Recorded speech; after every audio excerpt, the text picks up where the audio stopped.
मैं आपका बाल सनातनी वक्ता माधव पांडे। आज सत्य संस्कृति चैरिटेबल ट्रस्ट की तरफ से हमें कुछ बोलने का मौका मिला, जिसके लिए सत्य संस्कृति चैरिटेबल ट्रस्ट को बहुत बहुत धन्यवाद, मेरी ओर से बहुत बहुत धन्यवाद। तो आज का विषय है हमारे आर्यावर्त भारतवर्ष के राम। आर्यावर्त भारत विश्व विराट का हृदय है।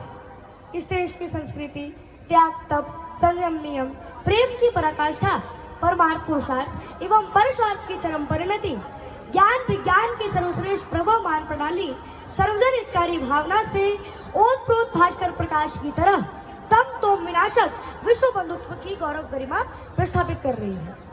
मानव जीवन में सबसे मूल्यवान पदार्थ है चरित्र।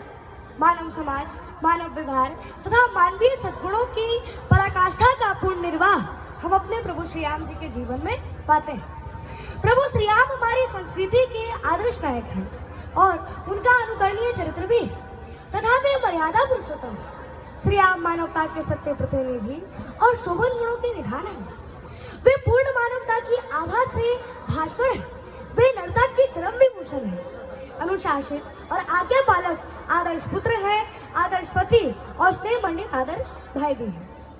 जब लंका की युद्ध भूमि में मेघनाथ भैया लक्ष्मण को शक्तिमान से मूर्छित कर देता है, तब भगवान श्री राम अपने भाई को गोद में लेकर प्रलाप करने लगते हैं और वे कहते हैं कि देशे देशे कलत्राणि, देशे देशे च बांधवा,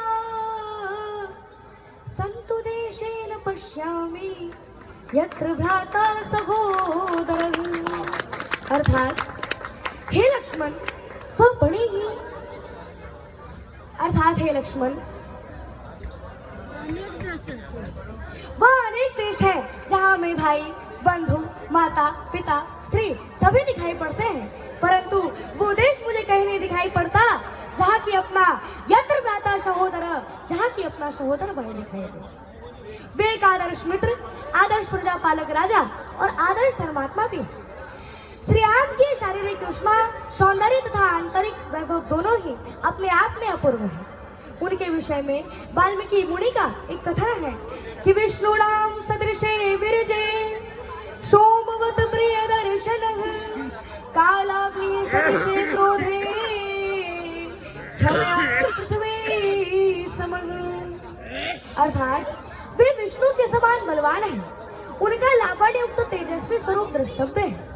उनका दर्शन तो चंद्रमा के समान शीतल है और वे क्रोध में कालाग्नि के समान है और वे पृथ्वी के समान क्षमाशील और क्षमावान भी। और इतना ही नहीं, बल्कि वाल्मीकि रामायण में वाल्मीकि मुनि ने यह स्पष्ट लिखा है और यह ब्रह्मा का भी उद्घोष है कि आवत स्थाशन्ति गिरयः सरितश्च महीतले तावत् रामायण कथा लोकेषु प्रचरिष्यति। अर्थात जब तक धरती पर पहाड़ के अस्तित्व रहेंगे, नदियां बहती रहेगी, तावत् रामायण कथा लोकेषु प्रचरिष्यति, तब तब राम की कहानी घर घर में कही जाती रहेगी। ऐसा होने में किसी की मेहरबानी नहीं है, क्योंकि हमारे प्रभु श्री राम जी की कहानी ऐसी है। और महाकवि जयदेव ने अपने प्रसन्न राघव नाटक में श्री राम के प्रति यह प्रश्न उठाया है कि कथम पुनः कवि सर्वे रामचंद्र में वर्णयन्ति। अर्थात सभी कवि भगवान श्री रामचंद्र जी का ही वर्णन क्यों करते हैं? और इसका उत्तर वे स्वयं देते हैं कि नायम कविनो दोष है, इसमें कवियों का दोष नहीं है। तो फिर किसका दोष है भाई? इसका स्पष्टीकरण वे इस श्लोक के द्वारा करते हैं। सुषुप्ति नाम पात्रम रघुकुल तिलक में कम कल्पताम, कवि नाम को दोष सतु गुणगणाणां गुण। अर्थात दोष उन कवियों का नहीं है, बल्कि दोष उनके गुण समूह का है, जो कि बरबस करके अपने और आकृष्ट करके वर्णन करने हेतु बाध्य कर देते हैं। राम कथा भारतीय संस्कृति और मानवीय इतिहास की अमर कथा है तथा रामायण और रामचरितमानस की ही तरह काव्य के समस्त गुणों का पूंजीभूत रूप है। भगवान श्री राम जी का चरित्र, जो कि अपनी ही शीतल छाया से काव्य रसिकों, भक्तों और आध्यात्म प्रेमियों को आश्रय देता हुआ आज तक प्रकृति के विशिष्ट विभूति के रूप में अपना मस्तक ऊंचा किए खड़ा है। बाबर की बर्बरता का तो बाबर की बर्बरता का तो होना अंत जरूरी था, इसीलिए तो इस सत्ता में खोना संत जरूरी था। मंदिर गिरना मंदिर बनना, मंदिर गिरना मंदिर बनना, ये सब प्रभु राम की इच्छा थी। कलयुग में मर्यादित रहना सबसे बड़ी परीक्षा थी। मर्यादा में रह करके ही मंदिर को बनवाए हैं। निराधार जब तक हुए सब तभी राम घर आए हैं, तभी राम घर आए हैं, तभी राम घर आए हैं। जय जय श्री राम।